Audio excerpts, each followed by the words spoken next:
بہت بہت شکریہ روحی بہن. تمام خواتین و حضرات کو بہت خوش آمدید. السلام علیکم. آج ہماری نشست کا موضوع ہے نصیر ترابی، جن کا حال ہی میں انتقال ہوا ہے، اور آج کی نشست کے صدر ہیں جناب شیخ اعجاز. تو شیخ اعجاز صاحب، آپ کی اجازت سے جس ترتیب سے لوگ شریک محفل ہوئے ہیں، میں انہیں دعوت خطاب بھی دے رہا ہوں. سب سے پہلے میں عشرت امجد صاحبہ سے گزارش کروں گا، اگر کچھ بات کرنا چاہتی ہیں. کیلیفورنیا سے ہمیں جوائن کیا ہے. رشید ترابی کے بارے میں تو بہت زیادہ میں نے سوچا تھا.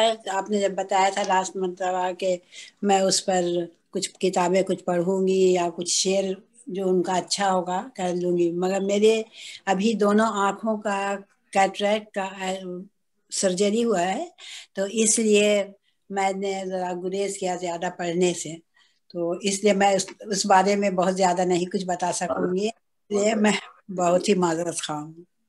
مگر دوسری بار ہر بار انشاءاللہ تعالیٰ میری خواہش ہے اور رہے گی کہ میں اس پر وہ یعنی جو بھی ٹاپک ہوگا اس پر میں کچھ نہ کچھ کہوں یا کچھ اپنا خیال بتاؤں. اور دوسرے میں مجھے کچھ شعر و شاعری کا بھی شوق ہے، تو کچھ اس کو بھی میں پیش کر سکتی ہوں اگلی دفعہ. چلیے، بہت بہت شکریہ. انشاءاللہ اگلی بار آپ سے ضرور سنیں گے بات. تو آج کا موضوع ہمارا نصیر ترابی ہے، اور نصیر ترابی کے حوالے سے ریحان قیصر بھائی آپ سے گزارش کروں گا خطاب کے لیے. السلام علیکم. وعلیکم السلام. نصیر ترابی پہ بولنے سے پہلے میں ایک دو جملے بولوں گا. کنگ لیری کی ڈیتھ ہو گئی ہے، اور وہ کل ہوئی ہے. لیری کنگ، سوری، اور 87 ایئرس کے تھے، اور 8 اور 7 ان کی زندگی میں بڑے مثلا یہ جو ہنسے ہیں بہت ان کی زندگی سے تعلق رکھتے ہیں. 1987 میں ان کو پہلا ہارٹ اٹیک ہوا تھا، اور انہوں نے 7 عورتوں سے 8 شادیاں کی. کل میں نے اپنے کل دوست سے یہ کہا، یار تم اب تک کیا کر رہے ہیں، ہم لوگ کیا کر رہے ہیں. اچھا، بہرحال، اور انہوں نے 60 سال میں 60,000 انٹرویو کیے. تو بہرحال اب نصیر ترابی کے بارے میں ایک تو یہ رشید ترابی کے بیٹے تھے، اور ان سے کافی ملاقاتیں رہی ہیں. جب میرے سسر کے یہاں دوشیزہ ایوارڈ ہوتا تھا تو کبھی کوئی کمپیئرنگ بھی کرتے تھے، وہاں پہ ملاقات رہی ہے. اور رشید ترابی سے کیونکہ میرے والد کے بہت مراسم رہے ہیں، میرے والد بھی شیعہ تھے، تو یہ جو مجلس وغیرہ میں اس سے تھوڑے سے ان کے اس توسط سے تھوڑے سے تعلق تھے، لیکن اس ملنا ملانا نہیں تھا، نہ بس اتنا تھا. ان کی وہ جو ایک بہت ہی مشہور جو نظم تھی وہ ہم سفر تھا، وہ انہوں نے کہی تھی جب ایسٹ پاکستان فال ہوا تھا، اور وہ ان کی بہت مشہور نظم تھی، اور ابھی کسی ڈرامے میں بھی آئی تھی. اس کے علاوہ ان کا تعلق جو تھا حیدرآباد دکن سے تھا، اور اچھے شاعر. بس میں زیادہ نہیں بولوں گا، میں نے کوئی تیاری بھی نہیں کی. شکریہ ریحان بھائی، بہت بہت شکریہ. اب میں گزارش کروں گا سیدہ صالحہ بہن سے. موضوع ہمارا نصیر ترابی، اور باقی تمام خواتین حضرات سے ایک درخواست ہے کہ اپنے آپ کو میوٹ کر لیں. سیدہ صالحہ بہن.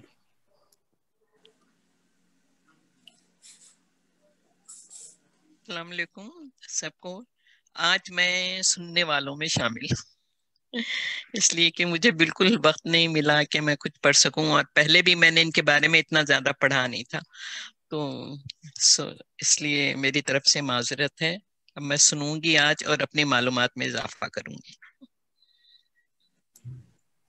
چلیے، کوئی بات نہیں، انشاءاللہ اگلی بار ضرور سنیں گے آپ سے. تو اس کے بعد نمبر ہے جناب طارق توحید بھائی کا. طارق بھائی، موضوع ہمارا نصیر ترابی. شکریہ بہت بہت عزت افزائی کا، اور میں بھی صالح وہابی کے نقش قدم پر ہوں. اس سے زیادہ میں کیا کہوں گا.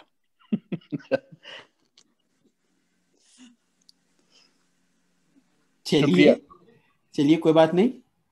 پھر اب میں گزارش کروں گا سلمان سے. سلمان صدیقی صاحب، آپ سے ملتمس ہوں کچھ خطاب کے لیے.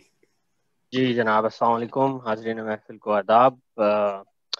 اچھا، میں تو امید کر رہا تھا کہ حالات زندگی وغیرہ کے بارے میں کچھ لوگ بات کریں گے، کچھ جاننے کو مل جائے گا، کیونکہ حالات زندگی کے بارے میں بھی بہت زیادہ نہیں جانتا، مجھے پڑھنے کا موقع نہیں ملا۔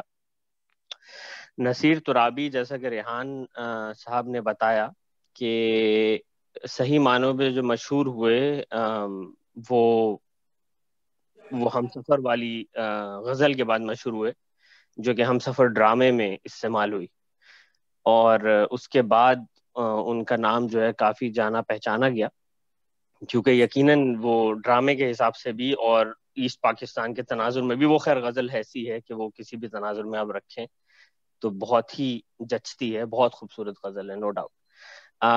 اس کے علاوہ جو ہے میں ان کے بارے میں بہت زیادہ نہیں جانتا، ان کا کام بھی میں نے زیادہ نہیں پڑھا، لیکن اصل میں ان کا جو میدان رہا ہے وہ کہنا چاہیے کہ اسکالر کے طور پہ زیادہ رہا ہے، خاص طور پہ زبان کے اسکالر کے طور پہ۔ تو میرے پاس جو ان کی کتاب موجود ہے، جس سے میں تھوڑے سے اقتباس، تھوڑے سے حصے میں آپ لوگوں کو شیئر کروں گا، اس کا نام ہے شعریات، پوئٹکس، اور یہ کتاب اردو زبان کے اوپر ہے۔ تو میں نے ان کی شاعری تو نہیں پڑھی، مگر میں نے ان کی یہ کتاب ضرور رکھی ہوئی ہے اپنے پاس ایز اے ریفرنس۔ یہ ایسی تو نہیں ہے جو آپ پڑھ دیں، یعنی یہ کوئی اس میں پلاٹ یا کہانی نہیں ہے، یہ بس زبان کے اوپر ہے۔ انہوں نے اس کے اوپر شروع کیا ہے کہ بھائی پہلے بتایا کہ یعنی مختلف، جو اگر میں آپ کو ٹیبل آف کانٹینٹس بتاؤں تو اس میں ڈیفینیشنز ہیں نارمل، کہ بھائی جو اصطلاحات استعمال ہوتی ہیں ہمارے ہاں، جو شاعری کی مروجہ اقسام ہے وہ کیا ہیں، متروکہ اصناف ہیں وہ کیا ہیں، حرکات و سکنات کیا ہیں، تلفظات کیا ہیں۔ تو کسی بھی اردو صحیح طرح جاننے اور پڑھنے کے لیے یہ کتاب میرے خیال سے بہت زیادہ ضروری ہے، اور بہت ہی اچھے انداز میں انہوں نے لکھا ہے، اور بہت زیادہ ضخیم نہیں ہے، تقریباً 200 پیج کی ہے، مگر اس میں انہوں نے بہت کچھ سمیٹ دیا ہے۔ تو میں انہی میں سے مختلف جو سیکشنز ہیں ان کے کچھ ایگزامپلس پیش کروں گا، تاکہ آپ لوگوں کو آئیڈیا ہو جائے کہ اس میں کس طرح کی چیزیں جو ہیں وہ انہوں نے اس میں ترتیب دی ہے اور تدوین دی ہے۔ اس سے پہلے پروفیسر سحر انصاری کا اس میں جو دیباچہ ہے یا انٹروڈکشن ہے، اس کے میں تھوڑی سی پڑھ دیتا ہوں، تاکہ ان کے بارے میں آپ لوگوں کو اور پتہ چلے، کیونکہ پروفیسر سحر انصاری بھی ایک بڑا نام ہے ہمارے یہاں کا۔ تو وہ لکھتے ہیں: نصیر ترابی ایک خاص اسلوب کے شاعر کی حیثیت سے محتاج تعارف نہیں، ان کی شخصیت اور شعر و ادب سے ان کی شیفتگی اس شہر ہی کے لیے نہیں بلکہ پورے اردو معاشرے کے لیے نیک فعال ہے۔ وہ تخلیقی سطح پر کس قدر انہماک سے کام کرتے ہیں اس کا مجھے ذاتی تجربہ ہے۔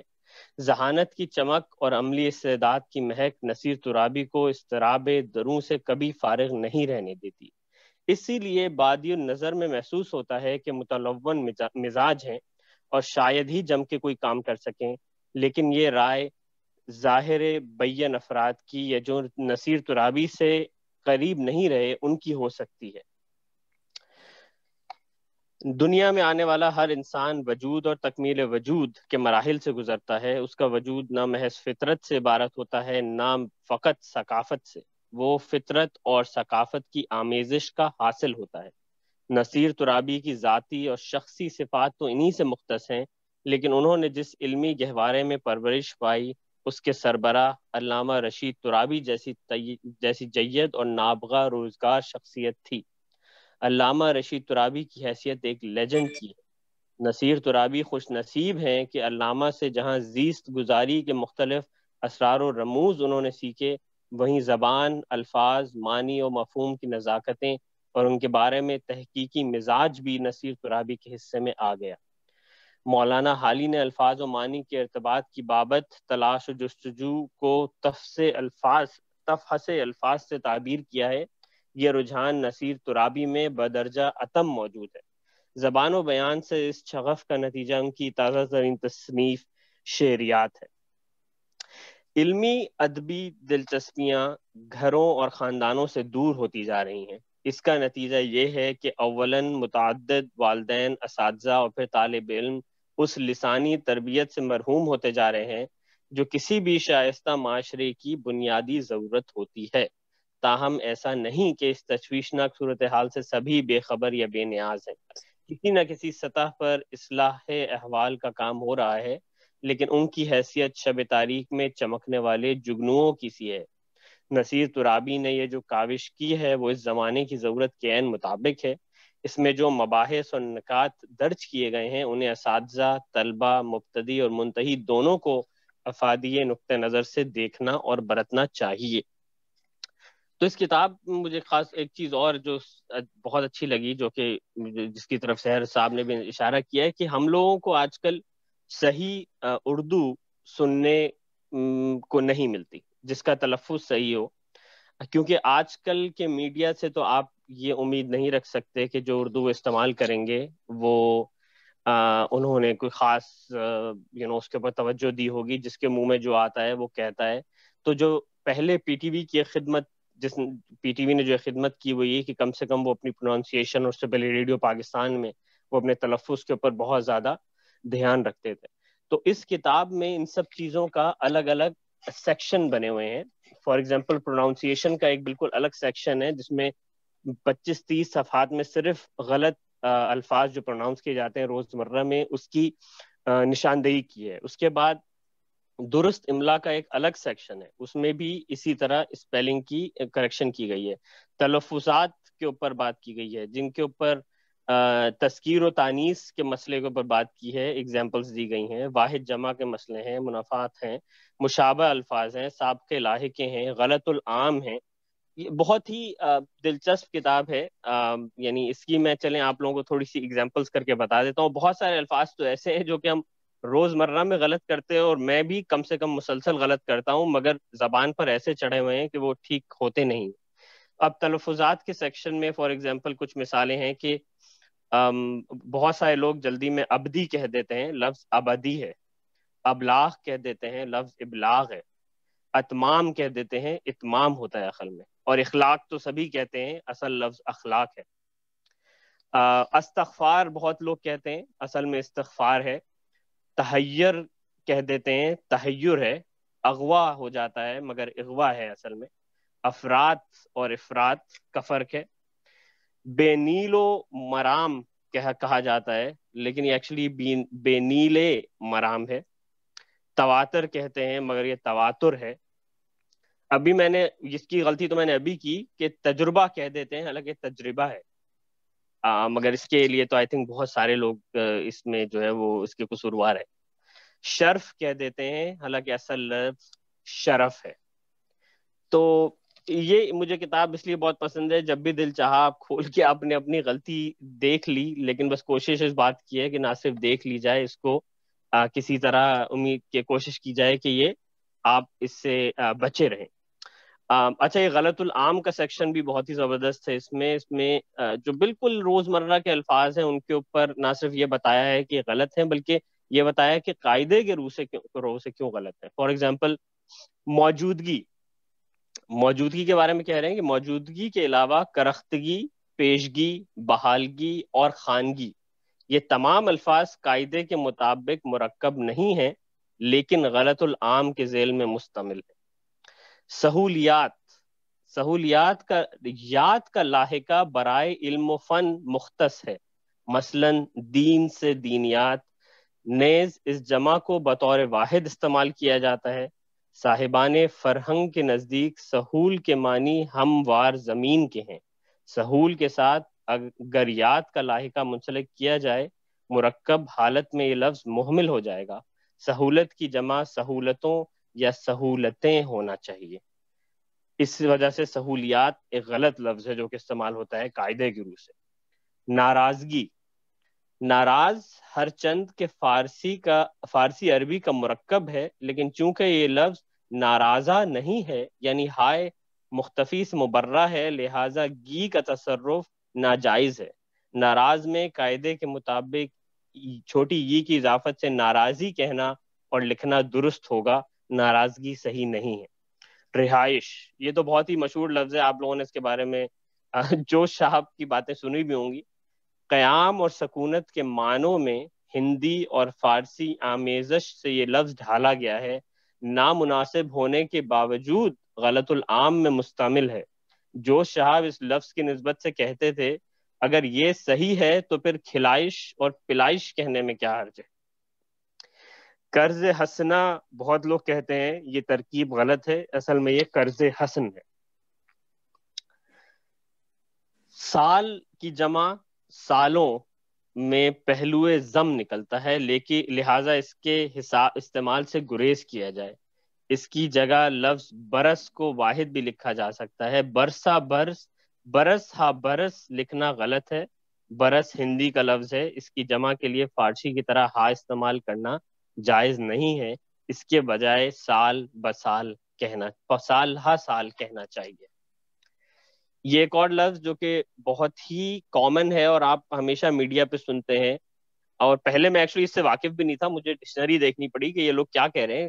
تو ذمہ داری کو ذمہ واری بہت لوگ استعمال کرتے ہیں. ذمہ واری آپ میڈیا پہ خاص طور پہ دیکھیں گے تو میں نے دیکھا کہ یہ لوگ اس کو کہتے تو ذمہ داری کے اس میں ہیں، لیکن نصیر صاحب کے بقول کہ یہ صحیح استعمال نہیں ہے. اس کی وجہ بتاتے ہیں کہ ہندی میں وار کا لفظ حملہ، ضرب اور نچھاور کے معنوں میں آتا ہے، جبکہ فارسی میں وار لاحقہ ہے اور اس کا مطلب بوجھ یا دقت ہے.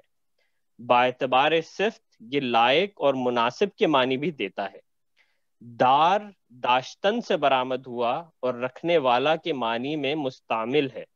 ذمے کے ساتھ ہندی کا وار محمل ہے، جبکہ فارسی لاحقے کے مناسبت سے یہ امیدوار کی طرح بامانی تو ہے، لیکن ذمہ داری کی تفہیم میں جواب دہی اور مواخذے کے عنصر کی مداخلت سے یہ مرکب با مقصد وسعت کا حامل ہو جاتا ہے.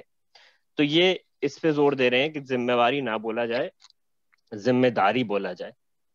بس آخر میں قابل شرم کی ترکیب غلط ہے، اس کی جگہ شرمناک استعمال ہونا چاہیے. اور برائے مہربانی بھی کوئی چیز نہیں، مہربانی یا کرم سے پہلے برائے کا استعمال فاش غلطی ہے. اس کی جگہ براہے ہونا چاہیے، براہے مہربانی. تو میرے نزدیک یہ جو ان کا انتقال ہے، یہ اردو دنیا کے لیے اس لیے بھی نقصان ہے کہ ہمارے ہاں جیسے آپ کو پتا ہے اصل اسکالرز کا، اصل محقق کا اور اصل صاحب علم لوگوں کا ایک قحط ہوتا جا رہا ہے. اور یقیناً یہ ایک بہت ہی علمی گھرانے سے تعلق رکھتے تھے. علامہ رشید ترابی کو کون نہیں جانتا. تو انہوں نے اپنے والد سے جو سیکھا اور اس کے بعد اپنی زندگی میں جو اپنی خود محنت کر کے حاصل کیا، اس کا نچوڑ مجھے یہ کتاب معلوم ہوئی، اور اس وجہ سے یہ کتاب مجھے بہت عزیز ہے. اور اسی وجہ سے مجھے نصیر ترابی کے انتقال کا بہت افسوس ہے. شاعری میں نے ان کی بہت زیادہ نہیں پڑھی، مگر انشاءاللہ آگے وہ بھی پڑھیں گے. اگر آپ لوگوں کو ریفرنس کے لیے کوئی کتاب چاہیے اردو میں تو پھر یہ کتاب ضرور لیجیے. شکریہ بہت بہت بہت شکریہ سلمان. اب میں گزارش کروں گا محترمہ تلمیز فاطمہ سے نصیر ترابی پر اپنے اظہار خیال کریں. محترمہ تلمیز پڑھنی. السلام علیکم. وعلیکم السلام. جی مجھے تو بلکہ یاد بھی نہیں تھا کہ آج پروگرام ہوگا، اور اتفاق سے 11 بجے قریب مجھے خیال ہے کہ ہاں آج ہفتہ ہے اور آج اردو کا اتوار ہے تو آج پروگرام ہوگا، اور مجھے یہ بھی علم میں نہیں تھا میرے کہ نصیر ترابی پر ہے پروگرام. حالانکہ مجھے یاد ہے 15 دن پہلے یہ بات طے ہوئی تھی کہ ان پر پروگرام جس میں عباس تابر صاحب آئے تھے. خیر میں تھوڑی سی بات نصیر ترابی پہ کر لیتی اور ایک ان کی غزل میں سنا دوں گی جو مجھے خود بہت پسند ہے. اور اس وقت اس زمین میں 3 شعراء ہیں جن کو میں جانتی ہوں جنہوں نے اس پہ غزل کہی تھی، جس کا میں بھی ذکر کروں گی. اور آپ نے ان کے اظہار کے والد کا ذکر کیا، تو ظاہر ہے سبھی نے اس بات کا ذکر کیا کہ علامہ رشید ترابی کے جو بہت ہی جید عالم اور بہت ہی سے کہتے ہیں بڑے شاندار، بہت ہی باکمال خطیب تھے. خاص طور پر ان کی جو 2 ان کی تقریر ہیں، ایک امید پہ اور ایک سجدے پہ، جو کہ یوٹیوب پہ موجود ہیں، بہت ہی عمدہ ہیں. بہرحال اور اس کے علاوہ ان کے اپنے بھائی عقیل ترابی جو کہ خود بھی ذاکر ہیں اور اپنے والد کی طرح خطیب ہیں. اللہ ان کو نصیر ترابی کو میں نے بہت زیادہ نہیں پڑھا، اور اتفاق کی بات یہ کہ میں نے آخری چیز جو ان کے بارے میں پڑھی تھی یا سنی تھی بلکہ وہ ایک ویڈیو تھی جو ان کے بارے میں بڑی گردش کر رہی تھی، تقریباً 6-7 مہینے پرانی بات ہے یہ، ان کا ایک انٹرویو جس پہ میں بعد میں بات کروں گی۔ بہرحال میں ان کی غزل یہ سنا دیتی ہوں۔ اس غزل کے لیے میں نے کہا تھا کہ 3 شعراء ایسے ہیں جن کا مجھے علم ہے کہ جنہوں نے اس زمین میں غزل لکھی ہے۔ سب سے پہلے اسی زمین میں سب سے پہلے غزل لکھی تھی خالد اقبال یاسر نے۔ اس کے بعد جو شہرت نصیب ہوئی دوسری غزل کو وہ تھی سلیم کوثر کی غزل، اور یہ غزل میں نے بہت پہلے ایک مشاعرے میں جو دبئی میں انہوں نے پڑھا تھا اس میں میں نے سنی بھی تھی اور یہ مجھے بہت پسند آئی تھی، تو میں یہ غزل آپ کو سنا دیتی ہوں نصیر ترابی کی کہ تجھے کیا خبر میرے بے خبر، میرا سلسلہ کوئی اور ہے، جو مجھی کو مجھ سے بہم کرے وہ گریز پا کوئی اور ہے، میرے موسموں کے بھی طور تھے میرے برگبار ہی اور تھے، مگر اب روش الگ کوئی، مگر اب ہوا کوئی اور ہے، یہی شہر قرار ہے تو دل شکستہ کی خیر ہو، میری آس ہے کسی اور سے مجھے پوچھتا کوئی اور ہے، یہ وہ ماجرائے فراق ہے جو محبتوں سے نہ کھل سکا، کہ محبتوں ہی کے درمیاں سبب جفا کوئی اور ہے محبتوں کی امانتیں یہی ہجرتیں یہی قربتیں، دیے بام و در کسی اور نے تو رہا بسا کوئی اور ہے، یہ فضا کے رنگ کھلے کھلے اسی پیش و پس کے ہیں سلسلے، ابھی خوشنوا کوئی اور تھا ابھی پرکشا کوئی اور ہے، دل زود رنج نہ کر گلا کسی گرم و سرد رقیب کا، رخ ناسزا تو ہے روبرو پس ناسزا کوئی اور ہے، بہت آئے ہمدم و چار اگر جو نمود و نام کے ہو گئے، جو زوال غم کا بھی غم کرے وہ خوش آشنا کوئی اور ہے، یہ نصیر شام سپردگی کی اداس سی روشنی، باکنار گل ذرا دیکھنا یہ تم ہی ہو یا کوئی اور ہے۔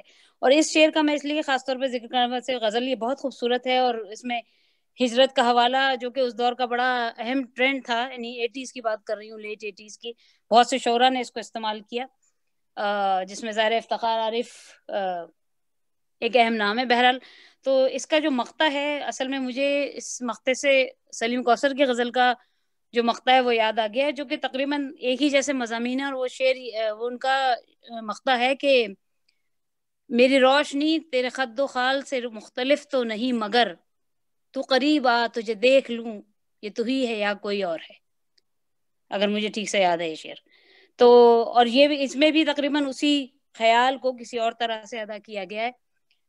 بس میں اس کے علاوہ اور کوئی خاص بات نہیں کروں گی۔ اب ان کا جو پچھلا انٹرویو تھا اس کے بارے میں نے آپ سے بات کی تھی، وہ بھی میرا خیال ہے یوٹیوب پہ دستیاب ہوگا، اور اس میں انہوں نے افتخار عارف سے ان کی کوئی مجھے نہیں پتا کوئی معاصرانہ چشمک تھی یا کوئی ایسا سلسلہ تھا، اور افتخار عارف کو انہوں نے علمی اور شعری اور ہر طرح سے ان کو، یعنی یہ کہ ان کو ایک طرح سے سمجھ لیں ان کی ٹانگ کھینچی ہے۔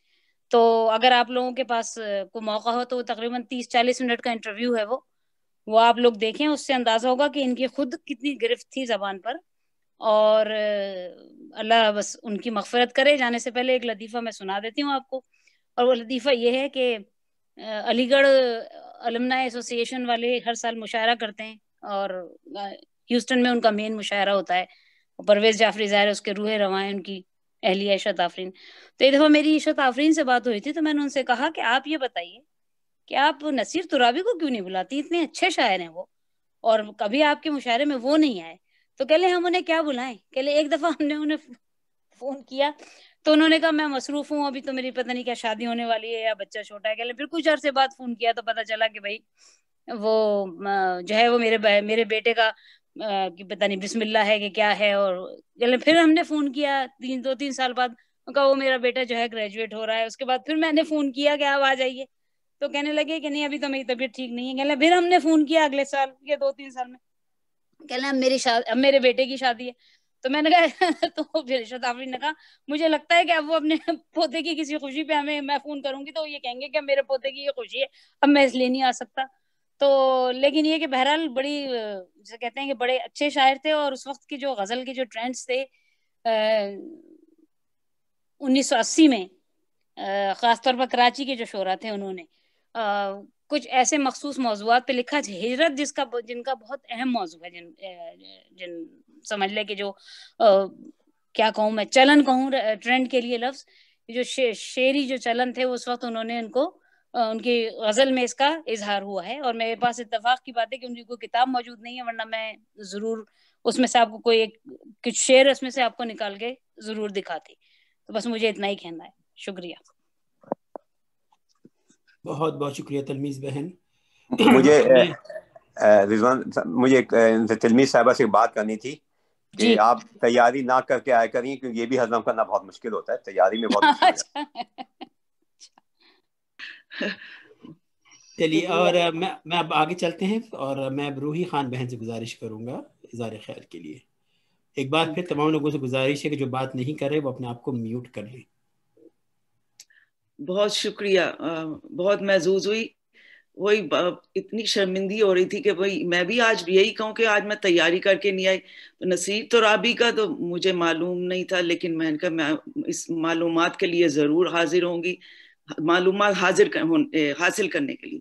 اور میں نے کہا سیدہ صالحہ جی سے تو ضرور مجھے انفارمیشن ملے گی, لیکن ماشاء اللہ that's fine, she needs a break too. But دوسرے یہ ہے کہ بہت شکریہ ریحان کیسر صاحب, مجھے ہمیشہ فرسٹ ہینڈ نالج کی ہوتی ہے, چاہے وہ کتاب کے ذریعے چاہے کسی شخصیت کے ذریعے, تو ہمیشہ فرسٹ ہینڈ نالج ہمیں ریحان کیسر صاحب سے ملی ہے. بہت شکریہ. اینڈ بہت شکریہ سلمان صدیقی صاحب, جنہوں نے پوری تفصیل سے ہمارے بہت سے الفاظ کی تصحیح کی اور لہجہ, اور اس کتاب کو ہمیں پڑھنے کے لیے ہمیں حوالہ دیا کہ بھئی یہ پڑھنی چاہیے ہمیں. بہت شکریہ. اسپیشلی یہ ورڈ میرا صحیح کیا, تجربہ سے تجربہ. اور بہت سے یا واقعی میں ہمیں اگر فارسی اور عربی کے الفاظ کا اگر مصدر اگر سورس پتا ہو تو ہم اپنے الفاظ کو خود بھی ٹھیک کر سکتے ہیں. اس لحاظ سے بہت شکریہ سلمان صدیقی. تو لیکن میں بس اس نصیر ترابی کی یہی صرف غزل پڑھنا چاہتی ہوں جو واقعی بہت سے فنکاروں نے اس کو گایا بھی ہے, اور یہ پاکستانی ٹیلی ڈرامہ ہم سفر میں بھی استعمال کی گئی ہے. تو وہ غزل میں اس لیے پڑھنا چاہ رہی ہوں. واقعی میں جو ثانیہ ہمارا ڈھاکہ کا ہوا تھا وہ ہم سب کو ریئلی افیکٹ کیا تھا. So let's go back to that era. وہ ہم سفر تھا مگر اس سے ہم نوائی نہ تھی, وہ ہم سفر تھا مگر اس سے ہم نوائی نہ تھی, کہ دھوپ چھاؤں کا عالم رہا جدائی نہ تھی. نہ اپنا رنج نہ اوروں کا دکھ نہ تیرا ملال, سب شب فراق کبھی ہم نے یوں گوائی نہ تھی. محبتوں کا سفر اس طرح بھی گزرا تھا, شکستہ دل تھے مسافر شکستہ پائی نہ تھی. عداوتیں تھی تغافل تھا, رنجشیں تھی بہت, بچھڑنے والے میں سب کچھ تھا بے وفائی نہ تھی. بچھڑتے وقت ان آنکھوں میں تھی ہماری غزل, غزل بھی وہ جو کسی کو ابھی سنائی نہ تھی. کسے پکار رہا تھا وہ ڈوبتا ہوا دن, صدا تو آئی تھی لیکن کوئی دہائی نہ تھی. کبھی یہ حال کے دونوں میں یک دلی تھی بہت, کبھی یہ حال کے دونوں میں یک دلی تھی بہت, کبھی یہ مرحلہ جیسے کہ آشنائی نہ تھی. عجیب ہوتی ہے راہ سخن بھی دیکھ نصیر, عجیب ہوتی ہے راہ سخن بھی دیکھ نصیر, وہاں بھی آ گئے آخر جہاں رسائی نہ تھی. اللہ خداوند تعالیٰ ان کی مغفرت کرے. اور اگین میں آئی اگری ود ریحان کیسر صاحب کہ واقعی میں تلمیذ بڑھنے کو ضرورت نہیں ہوتی تیاری کی. بہت شکریہ. السلام علیکم. وعلیکم السلام. روحی بہن کے بعد میں ڈاکٹر عامر سلیمان سے ملتمس ہوں خطاب کے لیے.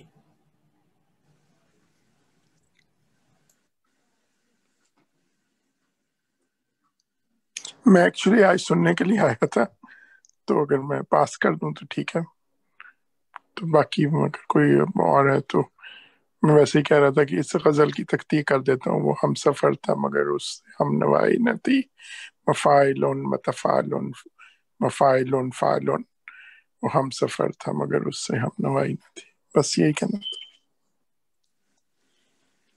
بہت بہت شکریہ عامر بھائی.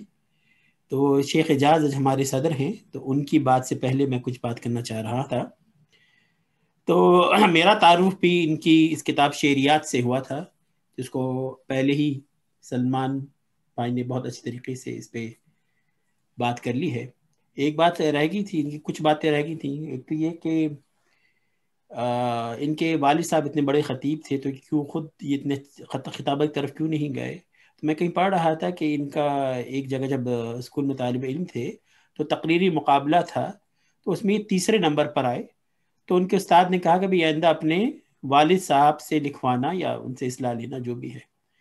تو ان کو اس وقت لڑکپن میں ہی یا بچپن میں ان کو احساس ہو گیا کہ میں اپنے میرے والد اتنا بڑا نام ہے, اگر میں خطابت کی طرف گیا تو کبھی ان سے آگے نہیں نکل سکتا, اور لوگ مجھے ہمیشہ ان سے تقابل کرتے رہیں گے. تو انہوں نے کہا کہ میں اس طرف نہیں نکلوں گا.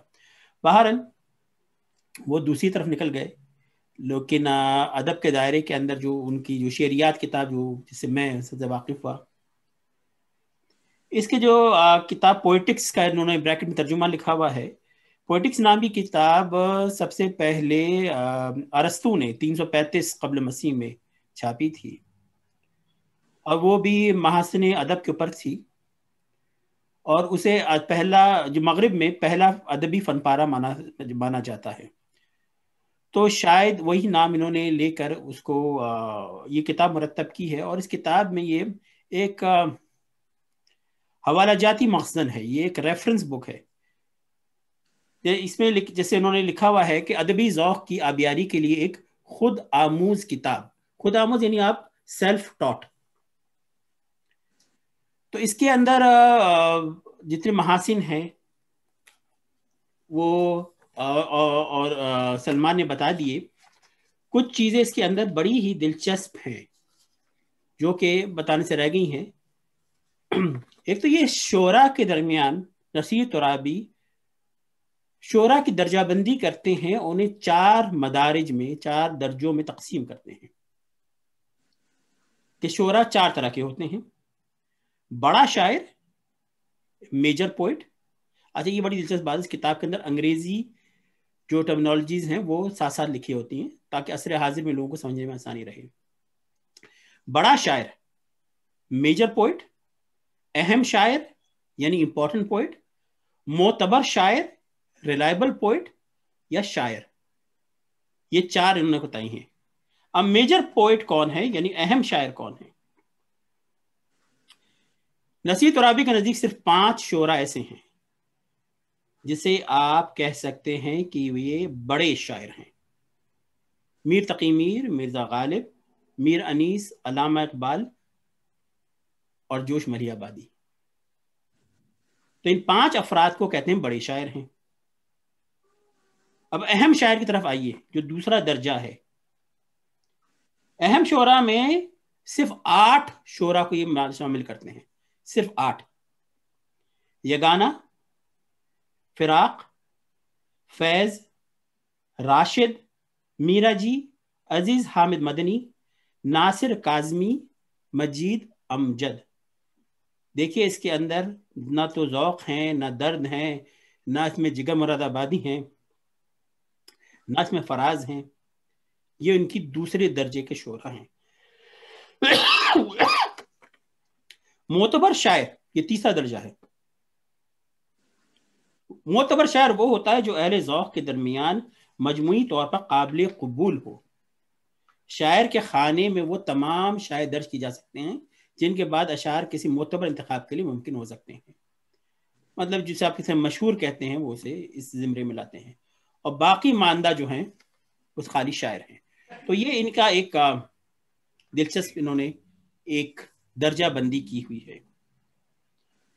جہاں تک اس کے محاسن کا ذکر ہے تو وہ تو سارے سلمان نے کر دیا. میں اس کتاب کو کافی دیکھ چکا ہوں, میں اس کو اور کئی بار دیکھ چکا ہوں. کچھ چیزیں ایسی ہیں جنہوں نے بیان کی ہیں جو کہ میں اتفاق نہیں کرتا ان کی باتوں سے. ان میں سے ایک لفظ رہائش کا ہے جس کا ذکر ابھی سلمان نے بھی کیا, اور جوش ملی آبادی کی بھی مشہور واقع